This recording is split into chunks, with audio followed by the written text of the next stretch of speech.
My internet service is pretty fast, but my computer doesn't seem to be getting all of that. So I thought I might fix it with this. What's happening, Panda Nation? Peter Von Panda here. I just picked this up. It's by TP-Link, and it is a pass-through Powerline network adapter. And I've used some things like this before in the past, but this is supposed to be the latest generation, AV2000 on this guy. And I thought, well, because I'm supposed to be getting over 100 megabit downloads and 5 megabit uploads, which isn't really that fast anyway, but I'm not getting that. I'm getting like 20% of that at my computer here. So I thought hardlining it in to my router out in the other room to my computer here might allow me to stream better, have better video calls, conferences, things like that. So let's get this thing set up and see if it works.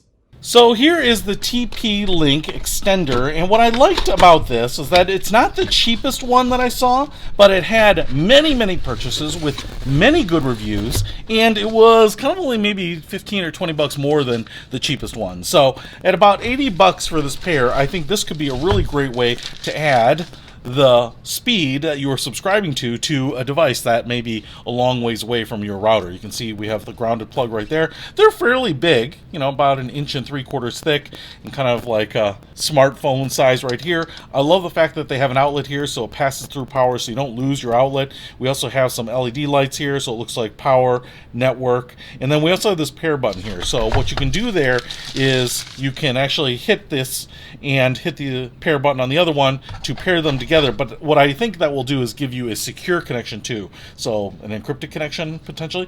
I don't think there's any difference between these two. So I don't know that you have to use one at your router or one at your computer or your gaming station or anything like that. I think they're just the same. And then you also get a couple of Ethernet cords here, which is kind of nice because I think a lot of us don't have these anymore. So nice generic gray, like my feelings. So what I'm going to do here is we're going to go ahead and plug one in and get it connected to my Mac Mini Pro and see if my connection speeds actually improve. Alright, so I'm actually going to use a longer cord because my outlet isn't really close to my router here, but I'm just going to plug this into the open plug on the router, and then we'll plug in the extender into the outlet.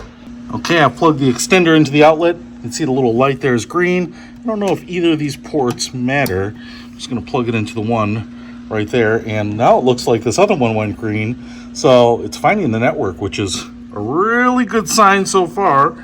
So now let's go ahead and plug in the receiver, or basically the one that pairs to this, in the outlet next to my desktop.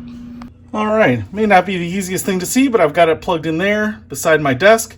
The interesting thing is all the lights are green, and I've got the cord snaked all the way up here to my Mac Mini Pro, so it is plugged in. So while I get my speed test set up here to see what the new results are, let me show you what the speed test results were from before I was using a wired connection. All right, so I've got it connected here to my wireless router, my Eros, like erotic pleasure. No, my Eros, and they're pretty fast, but let's see how fast we are getting here. So on the download speeds, looks like 75 megabits per second, which isn't bad. Now let's check the upload speeds. And this is where things aren't looking so good. It's like 1 megabit, 1.5 megabit, and that might actually not be bad if you were just kind of doing standard work. But if you're uploading files regularly to Dropbox, Google Drive, or in my case, where I really notice it is when I'm streaming, the feed from my computer just isn't particularly good. And my advertised speed, while it's very asymmetric, Xfinity says they're giving me more than 1 megabit upload. So let's go ahead and try the network extender and see if it works any better. All right, we are on the wired power line here, and I've got the same speed test set up, and we'll just go ahead and hit run and see what it does. And the downloads, they actually don't look that impressive here. 24, 25 megabit, I mean, that's not bad, but ooh, the uploads here are significantly better. In fact, higher than my advertised speed.